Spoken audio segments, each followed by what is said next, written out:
Kaze muri uyu mwanya w'ijambo ry'Imana aho muri kumwe na Pastor Jackson NKESHIMANA umw'ishengero rya Hope Church mu Cyaramagahahe.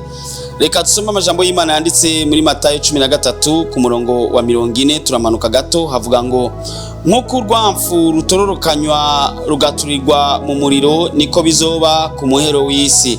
Umwana w'umuntu azotuma abamarayika biwe nabo bazotororokanya ibitsitaza byose n'abakoze ibizira babikure mu bwami bwiwe, bazobaterera mu itanure ry'umuriro, niho hazoba amarira no kujyanya insya z'amenyo.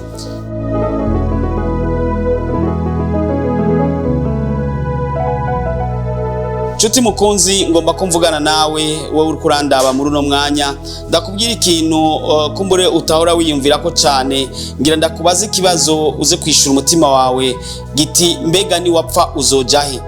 Iyi si tuko turayibamo, tuko turabona ibintu byinshi cyane, umuntu arabaho neza cyangwa akabaho nabi, ariko inyuma yaho hazobaho urubanza. Ati hari umunsi urwamfu ruzotororokanywa rutukugwe mu ngano, maze abakoze nabi umuntu wese bivanye n'ivyo yakoze aje ahajanye n'ivyo yakoze. Abakoze neza bazoje mu ijuru, abakoze nabi baje mu muriro.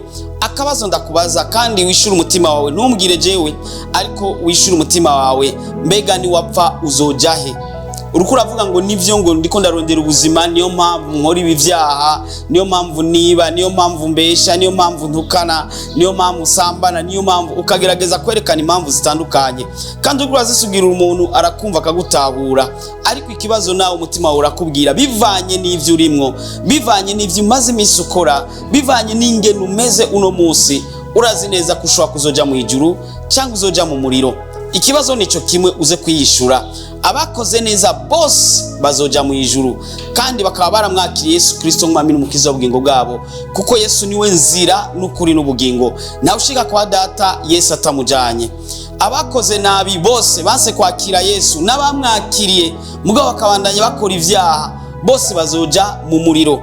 Mbega nshuti yanje uri kurandaba muri uno mwanya, sigihamana kubona wabuguruye uno mwanya kugira ngo ndabe. Ikibazo ni iki kimwe, mbega ni wapfa uzojahe?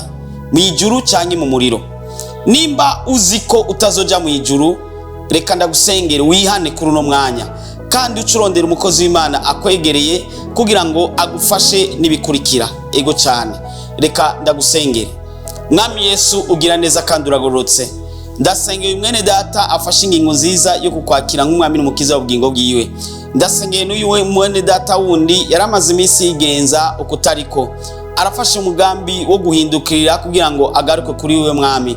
Ndagusabye Kristo ko umuharira, abo bose ubaharire utarize kubaharurira Kristo, amaraso yawe abeze, batangurane bushasha nawe, kandi ibintu byose bigende neza. Ndizeye Kristo kuvyumvise kandi kubikoze, ni mu izina ryawe gera Yesu Kristo mwami mucunguzi wacu, amena. Chuti mukunzi wari kurandaba, mwari kumwe na Pastor Jackson NKESHIMANA. Ndagutumiye kuri wa Mungu mu ishengero rya Hope Church mu Cyaramagahahe.